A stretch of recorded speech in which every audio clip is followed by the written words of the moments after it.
ఈ ఈ ఫత్వాకి ఒక టైం బౌండ్ అంటూ ఏమి ఉండదు కదా, అంటే లైఫ్ టైం వరకు ఉండడమే, వాళ్ళు చంపేసేంత వరకు కూడా ఈ ఫత్వా అమల్లోనే ఉంటుంది.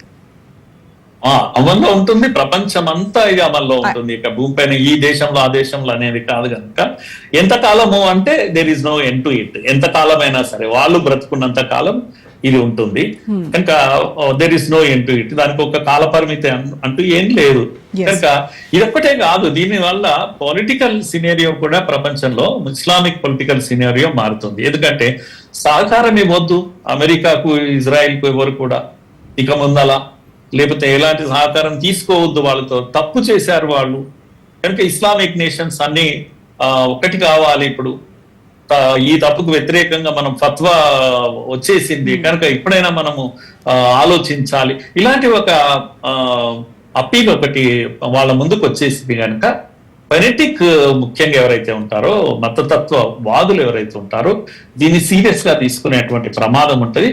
తప్పకుండా మనం ఏదైతే అంటున్నామమ్మా, ఎవరు ట్రంప్ రిపీటెడ్ గా అన్నా నేనే యుద్ధం ఆపేశాను, మేము అదేంటి సీజ్ ఫైర్ చేశాము కనుక ఇప్పటికైనా మీరు ఇది దీన్ని ఏదైతే వృద్ధి చేస్తున్నారో అది ఆపేసేయండి, అణు కార్యక్రమాన్ని మీరు ఆపేసేయండి, దాన్ని ఇంకా డెవలప్ చేయకండి, చేస్తే మాత్రం ఊరుకునేది లేదని మళ్ళా ఇది కూడా నిన్న కూడా ట్రంప్ ఇచ్చినట్టున్నారు.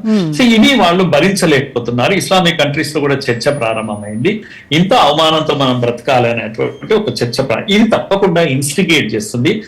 అంటే ఒక రకంగా ఈ సీజ్ ఫైర్ అనేది సీజ్ ఫైర్ కాలేదు, ఫైర్ మళ్ళా వెలిగించబడ్డది కనుక నిప్పు పెట్టాడు ఇతను. ఫత్వా అనేది ఇప్పుడు ఒక నిప్పు లాంటిది, ఇది ఎలా అంటుకుంటుంది, ఇది దావానంలా వ్యాపిస్తుందా ప్రపంచం అంతా, ఇది మనం ఇప్పటికిప్పుడు మనం చెప్పలేము. అయితే అమెరికా కానీ ఇజ్రాయెల్ కానీ ఈ ఫత్వా విషయం పైన సైలెంట్ గా ఎందుకున్నారంటారు? అంటే ఇరాన్ పైన యుద్ధం చేసింది మేమే, ఇన్ని దాడులు చేసాము, ఇంత నాశనం చేసాము అని చెప్పడానికి ధైర్యం ఉంది, కానీ ఈ ఫత్వా పైన మాత్రం ఇటు అమెరికా ఆర్ ఇజ్రాయెల్ ఎవరు కూడా కామెంట్ చేయట్లేదు. ఎవరు కామెంట్ చేయడం లేదు. బహుశా స్ట్రాటజీస్ ప్లాన్ చేస్తుంటారు, ఊరికే అయితే ఉండరు. ఎందుకంటే నేను అన్నాను కదా, ఇప్పుడు బలం విషయంలో చూసినప్పుడు అమెరికా బలంగా ఉంది, ఇజ్రాయెల్ అంటే మరింత బలంగా ఉంటుంది. ఎందుకంటే వాళ్ళ యొక్క ఏంటి అంటాము సీక్రెట్ ఏజెన్సీస్ అంతా సమాచారం తీసుకుంటుంటాయి ఎక్కడికక్కడ కనుక వాళ్ళ అంచనాలు వాళ్ళకున్నాయి. భయపడేటువంటి పరిస్థితి వాళ్ళకు లేకపోవచ్చు, కానీ తప్పకుండా జాగ్రత్త పడాల్సినటువంటి పరిస్థితి అయితే ఉంటుంది. దాని కొరకు వ్యూహాలు రచిస్తుంటారు. ఇప్పటికిప్పుడు ఏం మాట్లాడారు, ప్రమాదాలను ముంచుకొస్తే మాట్లాడుతుండొచ్చు. ముఖ్యంగా ఇస్లామిక్ కంట్రీస్ తో వాళ్ళు ఫాస్ట్ గా మూవ్ అవుతారు, ప్లీజ్ చేస్తారు, ఆయిల్ కంట్రీస్ అన్నిటినీ ప్లీజ్ చేస్తారు, ఆ వైపు పోకుండా కూడా చూస్తారు. ఇంకేమన్నా అష్యూరెన్సెస్ కూడా ఇచ్చే అవకాశం ఉంటుంది, హెల్ప్ చేసే అవకాశం ఉంటుంది. ఇవన్నీ ఉన్నాయి. అమెరికా తప్పకుండా ఊరికే అయితే ఉండదు, ప్రకటన చేయలేదు ఇప్పటికిప్పుడు, కానీ but they will have their own. Particular గా నేను ఇజ్రాయెల్ విషయంలో నేను అనుకుంటున్నానమ్మా, వాళ్ళు ఆల్రెడీ యాక్షన్ లో ఉంటారు ఈ విషయంలో. అయితే ఈ ఫత్వా ఇరాన్ అమెరికా మధ్య ఉన్నటువంటి సంబంధాలపై ఎలాంటి ప్రభావం చూపిస్తుంది అంటారు? అంటే ఇరాన్ సుప్రీం లీడర్ ఖమేనీని చంపొద్దు అనేటువంటి ప్రతిపాదనను తీసుకొచ్చింది ట్రంపే. మరి ఈ రెండింటి మధ్య ఎలా చూడాలంటారు? ఇంత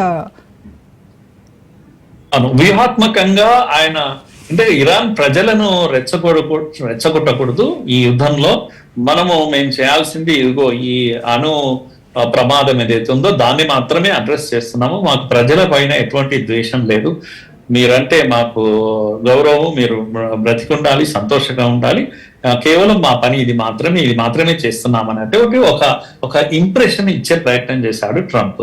ఎలా అయితే మనం పాకిస్తాన్ లో చేశామో అది అందరూ ఇప్పుడు ఫాలో అవుతున్నారు. పాకిస్తాన్ లో సెలెక్టివ్ గా టెర్రర్ స్థావరాల పైన మనం 9 స్థావరాల పైన అటాక్ చేశాం, తర్వాత కూడా మనం ఆపేసాం కూడా, వాళ్ళే అనవసరంగా మనల్ని చేయడం వల్ల మళ్ళా వైమానిక స్థావరాల పైన మనం చేశాం.